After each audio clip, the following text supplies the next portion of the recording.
through my head the things I wanna say.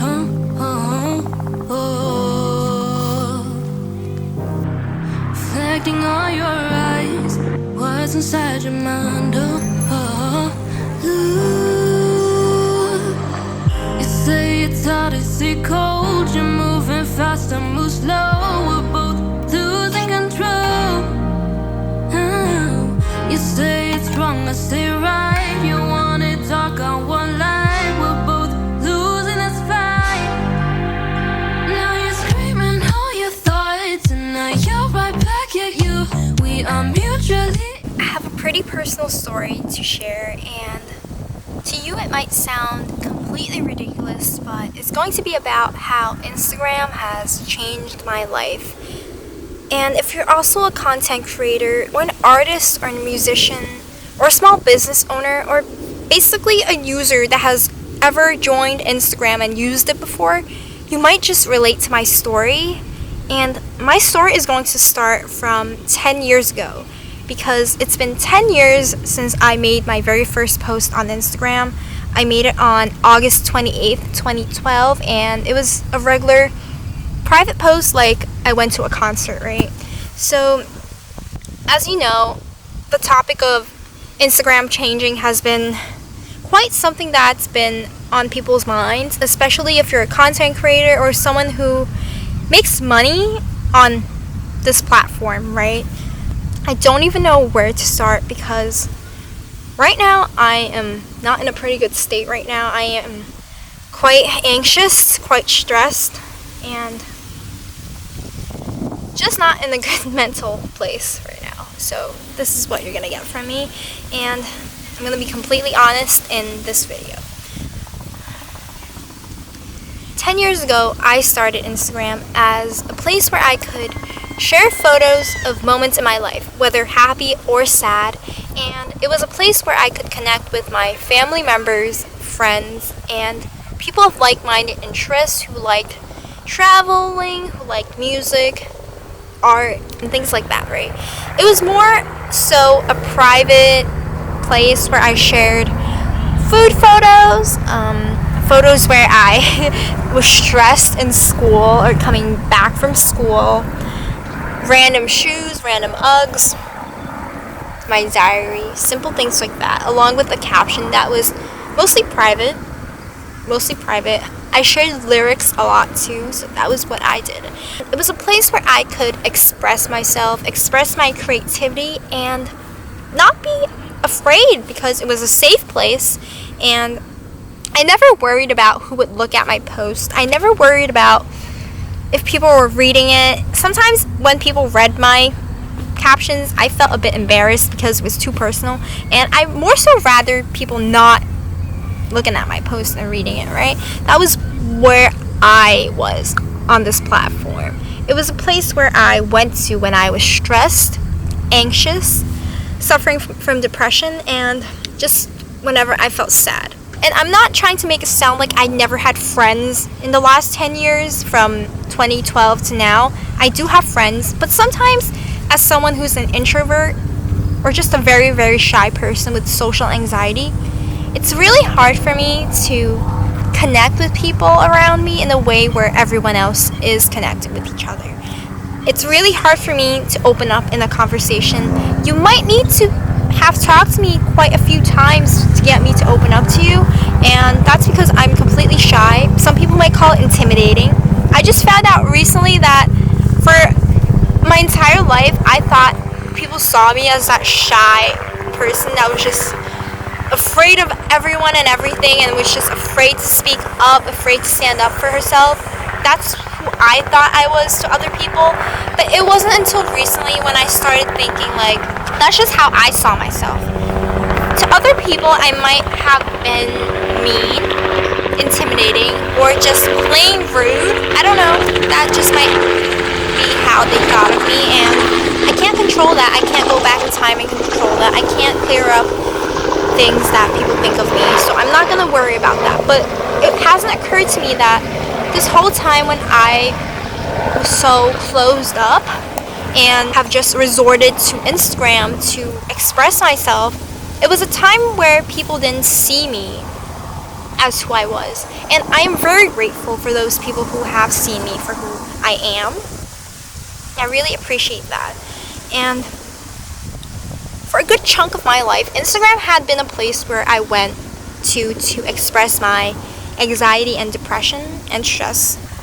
And it had really saved my butt. It really saved my life. Sometimes it's really hard to open up to friends around you because not everyone understands your feelings, and they're not obligated to listen to you as well. So for me, Instagram really helped me gather my thoughts, create a visual diary along with those small snippets of captions where I can express my poetic abilities, and maybe just writing a little blurb about that day, right? And it's to express my anger, my every emotion that I may have. It's a place where I felt safe. It's a place that saved me when no one was there to help me. I suffered a lot through high school, and I was always on my phone in school. Phones weren't even allowed in school, but I needed it. I really needed it. It was the thing in my hand that I needed because I might have attachment issues to it. I might just be so afraid of everything and everyone around me that I just couldn't face it. And I'm not saying I don't have an issue here. Clearly I do, right? I've really tried. I've tried engaging myself in activities where I can make friends, where I can talk to people like a regular person. But shyness has always been with me since the very beginning. Social anxiety has always been with me. And it's been very tough. Up until this day, it's been very tough for me to get off of this platform because that's just how it is. I know content creators nowadays are seen as attention seekers. For me, that has never been my objective from the very beginning. For a good chunk of years, I've posted about my life. It wasn't until 2019, when I was done with school, that a baggage came off of my chest, and I decided that it was time for me to go more public, because during a time period of around 2018, 2019, I was going to a lot of pop-ups, events, and things like that, and people were asking me, oh, like, where is this? And if I'm sharing it, I might as well open it up to more people because people were interested in that. And that is why I took a step forward and made myself more public. And I did want to share my journey. Initially, I went on to a public profile hoping that I was able to share my mental health journey with everyone. In the beginning, I made long captions about mental health. And I ended up scrapping all of that because I got too caught up in the numbers. I got too caught up in the engagement and the whole like follow for follow, comment for comment things.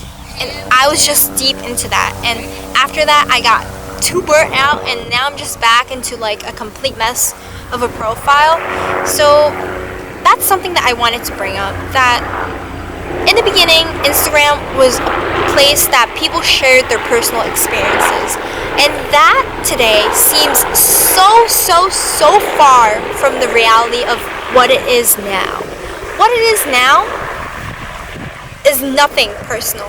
I feel like my favorite profiles on Insta are people that share their private lives most, are people that are honest with their audience. That's why I like them. That's why people like them, right? So that is a big chunk that's been missing. A lot of Instagram now is not about being honest. It's not about sharing your bad days. It's all about sharing your good days, right? And that's something that makes me sad. And by doing that, it hurts other people. I'm not saying good days are not meant to be shared. I love sharing my good days. I love seeing other people sharing their happy days too, but sometimes it affects people's mental health, and there is always someone that's affected by what they see on social media. And that's something that hurts me, because from the beginning of me joining this platform, from the beginning of everything that I've been doing, it had always been about my expression. And I never thought about what people would feel after seeing my post. Until recently, I have been thinking about that. And it has really hurt me because I don't know how to make it any better. I don't know how to make everyone feel good after they see my post. And that's something that really hurts me because I don't have a solution for it. And I don't know what to do. And there's so much hate going around all of this too. That's something I don't know. It's not making my anxiety or stress any better. And I'm sure a lot of people feel this way too. And this is me indirectly pointing to how Instagram has changed. And it's causing me a lot of stress too, along with everyone else. With this whole Reels thing, with this whole changing up the algorithm or whatever. I'm probably gonna get a lot of comments saying, oh, you need to get a life. You need to get a life, because Instagram should not be your entire life. Clearly, whether or not I have a life, whether or not I was a student, whether or not I was in a full-time job, Instagram has always been there for me, and I've always tried to work with it. But for once, I'm really gonna have to consider other options, and that's what scares me, because 10 years is a long time. Imagine eating the same food for 10 years. Imagine working at the same place for 10 years, doing a routine for 10 years. It's kind of hard to not be in it anymore. It's kind of hard to just extract yourself out of it all of a sudden, and that's something that I fear. And that's something that a lot of content creators have feared, especially small content creators. So yeah, some people might say, oh, social media is affecting your mental health. I always respond by saying that without social media, my mental health would be a lot worse, because it really depends on who you are. I'm an introvert. I suffer from social anxiety, and without social media, I wouldn't even have the friends I have today. I wouldn't even have been able to connect with them, and I wouldn't have been able to keep in touch with them. So social media has not brought anything bad to me. It's saved my butt this whole entire time. Yeah, thank you for listening to my little rant, and I hope that we get through this. I hope if you're suffering from anxiety, depression, and stress, that you'll be able to get through this too. Thank you for watching, and if you would like to support my channel, click that subscribe button, and I hope to see you all in the next one. See ya! Bye! Exclusive with two different points of view. Words go over.